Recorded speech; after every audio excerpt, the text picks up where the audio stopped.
Capítulo 20. Marcha del ejército aliado hispano-tlaxcalteca hacia México. Al saber Moctezuma lo que había sucedido en Cholula, sintió gran dolor y enojo, por lo que sacrificó ante el ídolo Huitzilopochtli a varios indios, en tanto que él permaneció encerrado por 2 días, en compañía de 10 sacerdotes, haciendo sus devociones y sacrificios para que sus ídolos aconsejaran qué conducta debería seguir. Al parecer, estos le sugirieron que enviara mensajeros a Cholula para disculparse por lo ocurrido, y con muestras de paz dejar entrar a los españoles y a sus aliados a la ciudad de México Tenochtitlán. Y una vez allí dentro debería hacerles la guerra hasta que no quedara ni uno solo con vida. Cortés, por su parte, le mandó a decir a Moctezuma que ellos habían venido desde muy lejos, surcando muchos mares, por mandato de su rey don Carlos, para verle y decirle muchas cosas que le serían muy provechosas. Además, le enfatizó que los españoles son hombres de tal calidad que no se les puede encubrir nada, menos aún una traición o una maldad, porque ellos de inmediato se dan cuenta y lo saben, como pasó en Cholula, y que desde luego están dispuestos a castigar severamente a las personas que los quieran traicionar. Moctezuma, después de recibir este mensaje, estaba asombrado y temeroso, y determinó enviar a 6 principales mexicas con regalos para Cortés. Este se quedó con 3 de ellos para que sirvieran como guías y despachó a México a los otros 3.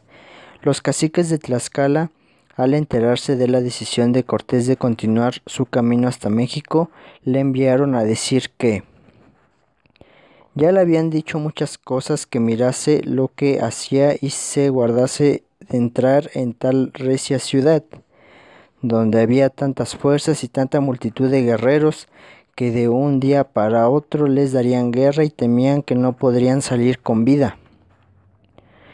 Por la buena voluntad y cariño que tenían los caciques a los españoles, quisieron enviar 10,000 hombres encabezados por capitanes valientes y esforzados para que fueran como aliados del ejército de Cortés.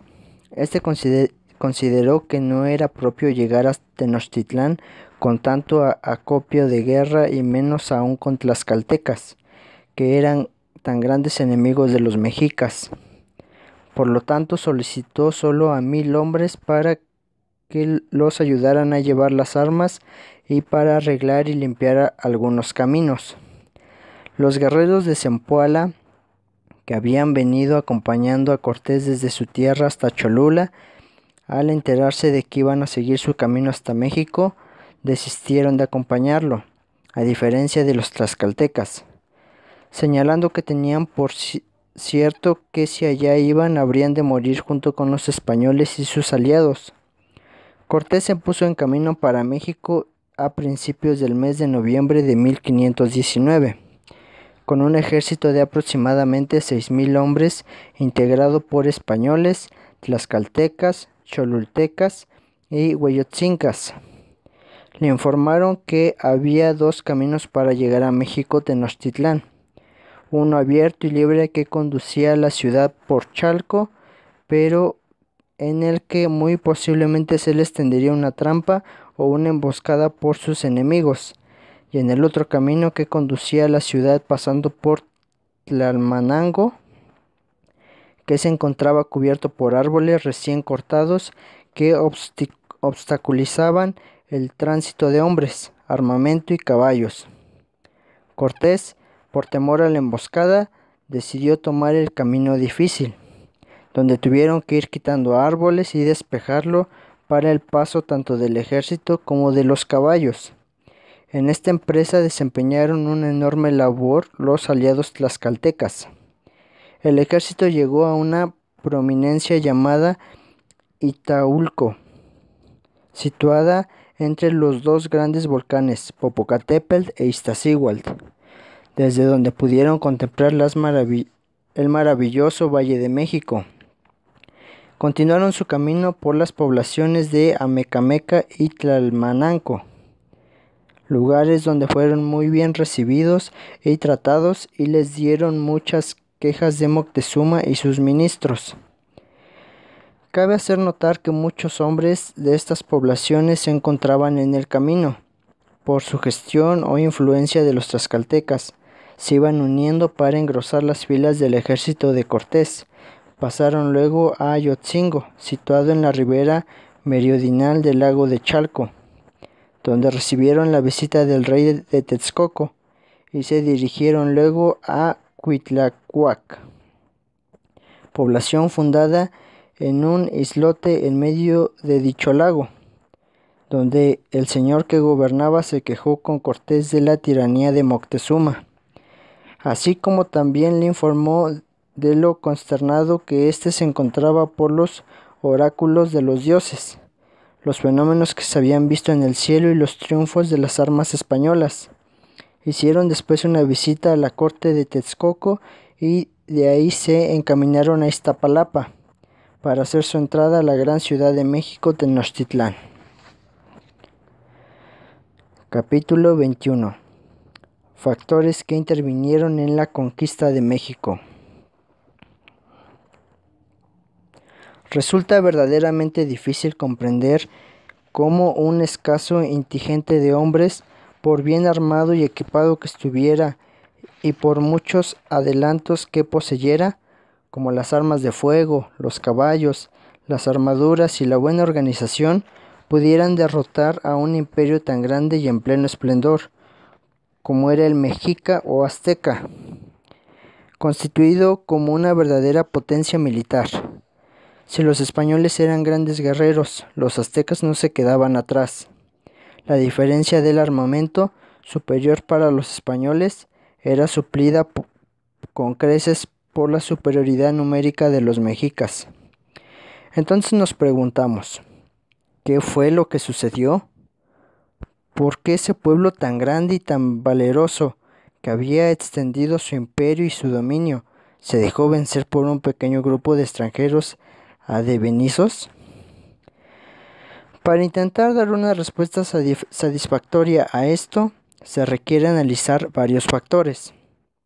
En los españoles, al deseo de aventura y de gloria, tan común en este tiempo, se sumaban la conciencia de luchar por su fe cristiana, como verdaderos cruzados por su patria y por su ley.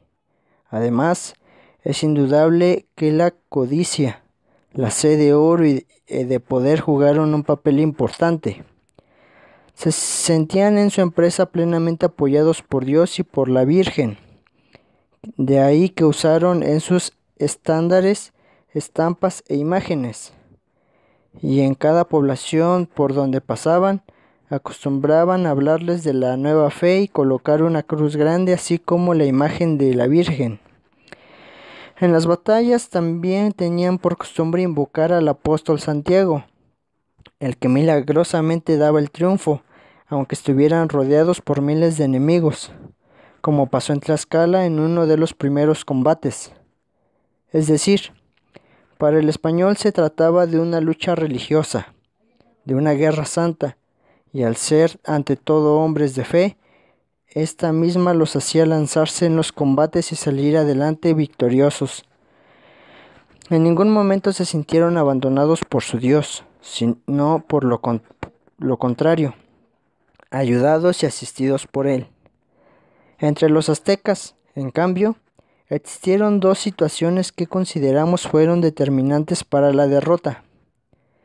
Se había hecho profundamente odiosos para todos los pueblos vecinos a los que sojuzgaban, por las cargas tributarias que les imponían, por las arbitrariedades que cometían cuando llegaban a las ciudades que iban a conquistar y por los motivos que tomaban para los sacrificios. En segundo aspecto, tal vez el más interesante, fueron los acontecimientos y señales que se hicieron presentes desde aproximadamente 10 años antes de la conquista, los cuales influyeron profundamente en el ánimo de Moctezuma y de su pueblo. para predisponerlos a la derrota y a la caída final del imperio. Desde luego, la personalidad del emperador mexica era muy peculiar e interesante, temeroso, titubeante, indeciso, muy religioso y supersticioso. Sin embargo, analizando un poco más a fondo veríamos que a cualquier persona que hubiera estado en su lugar le habría pasado exactamente lo mismo. Estas señales que entonces se manifestaron no tienen, desde luego, una explicación científica o lógica. Sin embargo, se consigna en la historia que sucedieron y que además fueron determinantes para la caída de Tenochtitlán. Entre ellas se encuentran las siguientes. La princesa llamada Papatzin, hermana del emperador Moctezuma II, falleció en el año 1509 de una grave enfermedad. Se celebraron sus funerales con todo el esplendor y la pompa debidos a su rango, asistiendo a ellos toda la nobleza mexica, incluyendo, desde luego, a su hermano Moctezuma. El cadáver de la princesa fue depositado en una cueva subterránea en el jardín de su palacio de Tlatelolco. Al día siguiente, la princesa Papatzin apareció viva en las gradas del estanque de su jardín, causando la extrañeza y el pavor de los sirvientes que la vieron. Ella mandó a llamar a su hermano Moctezuma, quien al verla quedó muy espantado y confundido. ¿Eres tú por ventura mi hermana o quién eres? La princesa como respuesta le manifestó lo siguiente. Después que morí, me encontré en una dilatada llanura cuyos términos no alcanzaba a ver y en medio de ella corría un caudaloso río. Se le puso delante un hermoso joven vestido de un hábito blanco como la nieve y resplandeciente como el sol, con una cruz en la frente y con las alas formadas por vistosas plumas, que tomándome la mano me dijo: «Detente, que aún no es tiempo de que pases este río. Dios te ama mucho aunque tú no lo conoces». Volviendo después los ojos a la corriente, vi río arriba unos grandes barcos y en uno de ellos unos hombres de color y traje muy diferentes del nuestro. Eran blancos y barbados. Traían estándares en las manos y capacetes en las cabezas. «Dios», me dijo el hombre de blanco, «Dios quiere que vivas para que seas testigo de las revoluciones de este reino. Aquellos que ves venir en los barcos son los que, a fuerza de armas, se han de apoderar de este reino, y con ellos vendrá la noticia y conocimiento del verdadero Dios. Tú, luego que pase la guerra y se promulgue el lavatorio con que se borran los pecados, sé la primera en recibirlo y guía con tu ejemplo a los de tu nación». Dicho esto, el joven desapareció y yo me hallé restituida la vida. Moctezuma quedó atónito con el relato de su hermana, turbado y con muchos pensamientos. Salió de allí sin decir una palabra y se encerró en uno de esos palacios destinado para ocasiones de tristeza. La princesa Papatzin vivió en gran recogimiento y en el año de 1524 recibió el bautismo en Tlatelolco. Aproximadamente un año después de este suceso, en 1510, ocurrió un repentino y violento incendio en el Templo Mayor de México. En una noche clara y apacible, sin que pudiera averiguarse su origen, por las puertas del templo salían llamaradas que parecían llegaban al cielo, y en un instante se abrazó y ardió todo, sin que la gente que acudió a querer apagar el fuego con agua lograra hacer algo. En el año de 1516 apareció casi durante todo el año una columna como de fuego, de mucha claridad y resplandor, que parecía estar clavada en el cielo, y de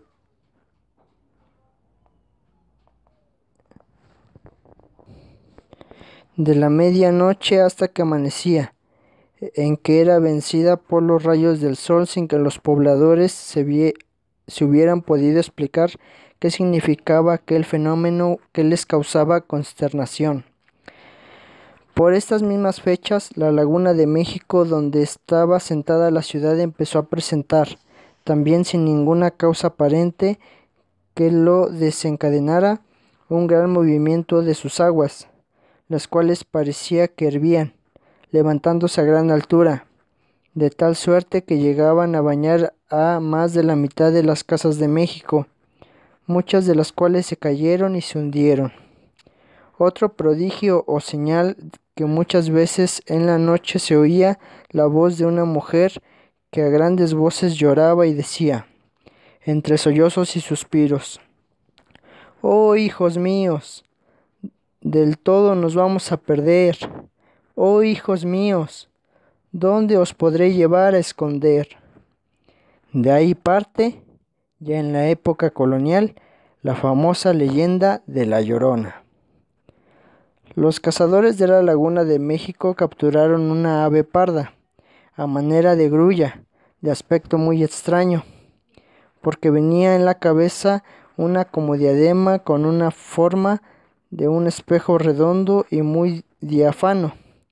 La llevaron ante Moctezuma, quien al observar el espejo en la cabeza del pájaro visualizó un gran número de gentes que venían marchando en escuadrones muy ordenados y a manera de guerra, y observó también unos animales como venados. Mandó llamar a sus agoreros y adivinos para que le pudieran aclarar qué significaba ello, pero al presentarse estos, el pájaro desapareció. Con todas estas cosas que sucedieron, mucha gente decía que había de venir el fin y que todo el mundo se tenía que acabar y consumir, que habrían de ser creadas otras nuevas gentes y venir otros habitantes del mundo, y así andaban tristes y despavoridos. En la provincia de Tlaxcala también se hicieron visibles algunas señales. Cada mañana, 3 horas antes de que el sol saliera, se veía una claridad que salía del oriente como una niebla blanca muy clara que subía hasta el cielo, provocando en los que la veían gran espanto y admiración. Otro fenómeno singular que se vio también poco tiempo antes de la llegada de Cortés fue un remolino como de polvo que se levantaba desde la montaña Matlacueye. Subía a tanta altura que parecía llegar hasta el cielo. Esto se repitió varias veces provocando gran inquietud en la población tlaxcalteca. También se observó en forma continua y por espacio de 7 años una espada como de fuego que atravesaba al sol de parte a parte. Todas estas señales tuvieron una profunda repercusión en la gente, que empezaron a pensar que había llegado el fin y que todos habrían de perecer. Es fácil imaginar cómo influyeron todas estas cosas en el ánimo del emperador Moctezuma. Y, por si fuera poco, lo más grave del caso es que se empezaron a cumplir tal y como se había previsto.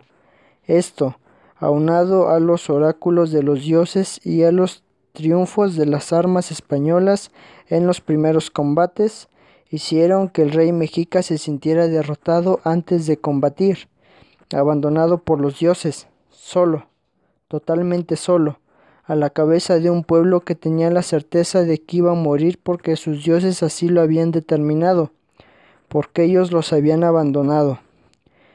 He aquí la gran diferencia. Mientras el español luchaba con fe, con ánimo de victoria y con entusiasmo, los naturales prácticamente no luchaban, más bien se entregaban al enemigo en forma suicida. A Moctezuma ya solo le interesaba morir con honor como un guerrero, para ser digno de ese cielo que le correspondía por su casta militar. La gran traición con que comienza la historia de México, señala Octavio Paz en su obra del laberinto de la soledad, no es la de los tlaxcaltecas, ni la de Moctezuma y su grupo, sino la de los dioses. Ningún otro pueblo se ha sentido tan totalmente desamparado como se sintió la nación mexicana, ante los avisos, profecías y signos que anunciaron su caída. Todos estos factores se juntaron para favorecer la caída del Imperio Azteca, el cual se había hecho odioso a los ojos de los pueblos vecinos y sojuzgados, tanto por los tributos que cobraba para el sostenimiento del rey, de su corte, funcionarios y ejército, como también por el hecho de tomar prisioneros de los pueblos vecinos para sus cruentas ceremoniosas religiosas. Capítulo 22. 8 de noviembre de 1519. Entrada del ejército hispano-tlaxcalteca a México. Entró el ejército aliado hispano-tlaxcalteca a la Ciudad de México por la calzada de Iztapalapa hasta un lugar llamado Xoloco, que posteriormente se llamó San Antón y actualmente San Antonio Abad, donde tuvo lugar el encuentro de Cortés con Moctezuma. Entre los principales capitanes tlaxcaltecas que acompañaron con sus ejércitos a Cortés se encontraban Piltecutli, Axotecalt, Tecpanecalt, Cahuecahua, Cocomitecutli, Cuauhtutua y Textipitli. El emperador Moctezuma llegó ricamente ataviado sobre unas andas cubiertas con planchas de oro, bajo un patio o quitasol de pluma verde entretejida con piedras de oro, y en los pies llevaba sandalias de oro con pedrería. Iba acompañado por 200 señores de la nobleza mexica. Luego que se vieron, el monarca mexica y el capitán español se apearon, este de su caballo y el otro de sus andas, y empezaron a caminar el uno hacia el otro. Cortés, después de hacer a Moctezuma una profunda reverencia, se fue hacia él para poner en su cuello un hilo de oro que tenía ensartadas unas cuentas de vidrio, el cual recibió el rey con una inclinación de cabeza. Pero al tratar Cortés de abrazarle se lo impidieron los señores que llevaban a Moctezuma, ya que lo consideraban como un desacato a su majestad. El emperador Moctezuma recibió a Cortés con las siguientes palabras: Señor nuestro, te has fatigado, te has dado cansancio, ya a la tierra tú has llegado, has arribado a tu ciudad, México. Aquí has venido a sentarte en tu solio, en tu trono. Oh, por tiempo breve te lo reservaron los que ya se fueron, tus súbditos. Ojalá que uno de ellos estuviera viera con asombro lo que yo ahora veo venir en mí, lo que yo veo ahora, yo, el residuo, el superviviente de nuestros señores. No, no es un sueño, no estoy soñando. Es que ya te he visto, es que ya he puesto mis ojos en tu rostro. Hace 5 días, hace 10 días yo estaba angustiado. Tenía fija la mirada en la región del misterio, y tú has venido entre nubes, entre niebla, como que esto era lo que nos habían dejado dicho los reyes, los que rigieron, los que gobernaron tu ciudad, que habrías de instalarte en tu asiento, en tu sitial, que habrías de venir acá, pues ahora se ha realizado, ya tú llegaste, con gran fatiga, con afán veniste. Llega a tu tierra, ven y descansa, toma posesión de tus cosas reales, da refrigerio a tu cuerpo. Llegad a vuestra ciudad, señores nuestros. Cortés, por su parte, agradece a Moctezuma y le expresa que tengo confianza, que nada debe temer, que ellos lo aman mucho y que deseaban verlo para establecer una confederación y amistad con él y sus sucesores, ya que su finalidad no era venir a quitarle lo que poseía, sino a anunciarle la verdadera religión y a comunicarle algunos acontecimientos útiles para el mejor gobierno y facilidad de sus vasallos. Luego de la entrevista oficial, los españoles y sus aliados son aposentados en las llamadas Casas Reales, Palacio de Atzayacalt. Empiezan a hacer su recorrido para conocer la ciudad y reciben de manos de Moctezuma muchos presentes de oro y joyería.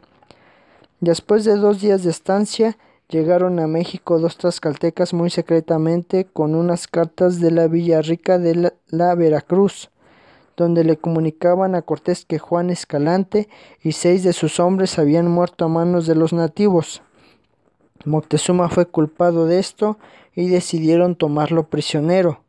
Al poco tiempo, Cortés recibió la noticia del arribo de una flota que llegaba a las costas de Veracruz procedente de Cuba, al mando del capitán Pánfilo Narváez, quien venía a combatir a Cortés acusándolo de traición al rey de España, mandado por Diego Velázquez, gobernador de la isla caribeña. Cortés decidió salir a combatir a Pánfilo Narváez, pero antes envió a Tlaxcala a traer maíz, porque en México había malas sementeras y faltaba agua.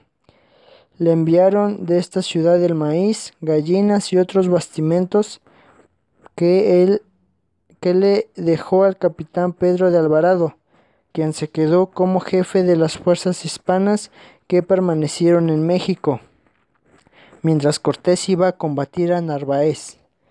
Además, Cortés solicitó a Tlaxcala que le tuviesen listos a 4,000 hombres de guerra para apoyarlo en su empresa contra Narváez. Salió Cortés de México después de despedirse de Moctezuma, con rumbo a Zempoala, lugar donde se encontraba acampado el ejército de Narváez, pero antes pasó por Tlaxcala, donde fue muy bien recibido, dando cuenta a sus amigos del negocio que iba a tratar. Le dieron los caciques 10 cargas de gallinas, pero en lo referente a los hombres de guerra que él les había solicitado, le respondieron que si se trataba de ir a combatir contra otros indios, estaban dispuestos a acudir, pero si tenían que combatir contra otros teules o españoles, entonces no irían. Llegó por fin Cortés a Zempoala y en un golpe de suerte y astucia logró derrotar a Narváez, quien perdió un ojo y fue hecho prisionero. Dejando derrotado el jefe, muchos de sus soldados decidieron unirse al ejército de Cortés, quien además les prometió que en México tendrían grandes riquezas y honores. Capítulo 23. La matanza en el Templo Mayor de México. Salió Cortés de la Ciudad de México Tenochtitlán a combatir a Narváez en Zempoala y dejó en su lugar al capitán Pedro de Alvarado al frente de 80 soldados, 14 escopeteros, 8 ballesteros y 5 caballos. El día 13 de mayo de 1520, los aztecas acostumbraban celebrar una fiesta en honor de su dios Huitzilopochtli, Toxcalt, una de las más solemnes y a la que acudían muchos nobles y sacerdotes. Le solicitaron permiso a Alvarado para dejar salir al emperador Moctezuma, quien estaba preso, pero el capitán se rehusó.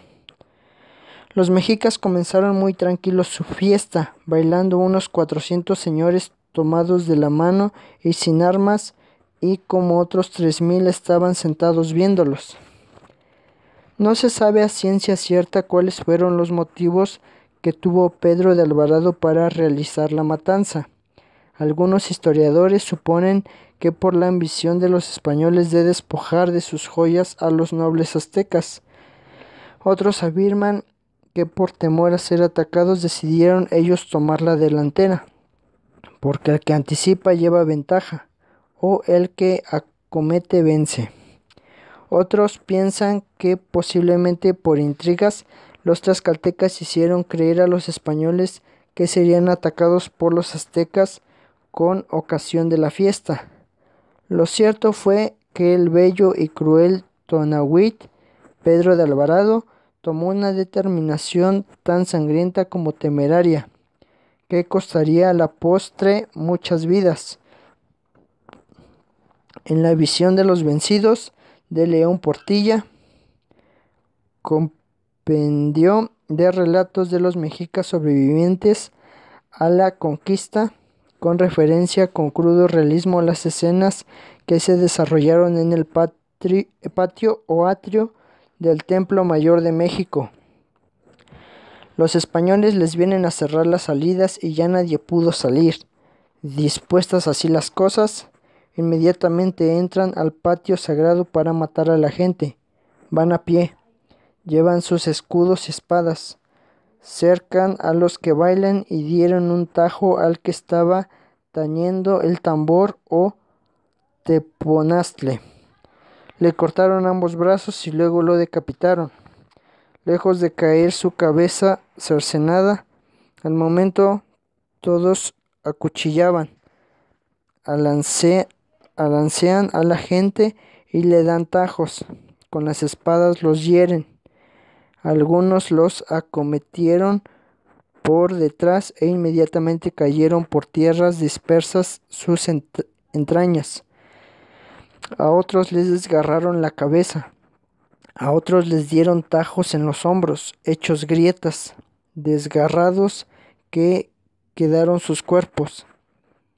A unos hieren en los muslos, en las pantorrillas, a otros en pleno abdomen, donde las entrañas cayeron por tierra y había algunos que en vano corrían. Iban arrastrando los intestinos y parecían enredarse los pies en ellos, anhelosos de ponerse a salvo. Algunos intentaban salir, pero en las puertas los herían, los apuñalaban. La sangre de los guerreros, cual si fuera agua, corría, como agua que se ha encharcado, y el hedor de la sangre se alzaba en el aire y de las entrañas que parecían arrastrarse. Los mexicas, enfurecidos al saber lo que había ocurrido con la flor de la nobleza, persiguieron a los españoles hasta donde estaban acuartelados, pero fueron repelidos por el fuego de artillería y las escopetas. Al otro día arremetieron de nuevo y mataron a 7 españoles, y hubieran acabado con todos de no haber sido por la intervención de Moctezuma, que los contuvo. Sin embargo, los mexicas resolvieron acabar por hambre con los españoles, negándoles todos los víveres y abriendo un gran foso alrededor de su cuartel para que no pudiesen introducir nada. En este lamentable estado se encontraban los españoles cuando Alvarado, responsable directo de la tragedia, determinó enviar a 2 mensajeros tlaxcaltecas para que buscaran a Cortés, rogándole su regreso a México si no quería encontrarlos muertos a todos. Cortés estaba celebrando en Veracruz su victoria sobre Narváez, cuando recibió las nuevas de México traídas por los tlaxcaltecas, primero en forma verbal y luego por la carta de Alvarado. Desde luego decidió emprender el camino a México a marchas forzadas. Se dirigió primero a Tlaxcala, lugar seguro para ellos. Ahí fue hospedado en el palacio de Matziscatzin, donde pasó revista de sus tropas con las que se dirigió a México: 96 caballos, 80 ballesteros y escopeteros y 1,300 infantes, muchos de ellos de los soldados que traía Pánfilo Narváez y que se unieron a Cortés después de la derrota de su jefe, así como 2,000 soldados tlaxcaltecas con sus respectivos capitanes, que le fueron proporcionados por los caciques amigos. Con este numeroso contingente llegó Cortés a la ciudad de Tenochtitlán el 24 de junio de 1520, sin que se encontraran al entrar ninguna oposición, pero llamándoles la atención la escasez de gente en toda la ciudad y también el hecho de que algunos puentes habían sido quitados de las acequias o canales.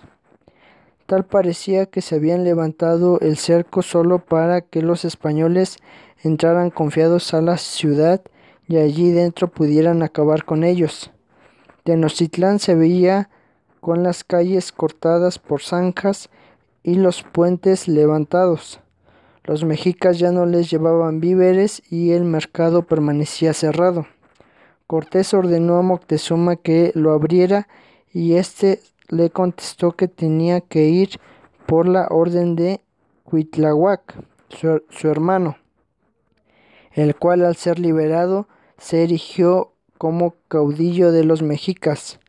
Al poco tiempo estos se alzaron también en Tlatelolco, encabezados por Cuauhtémoc. Denle like y compartan. Gracias.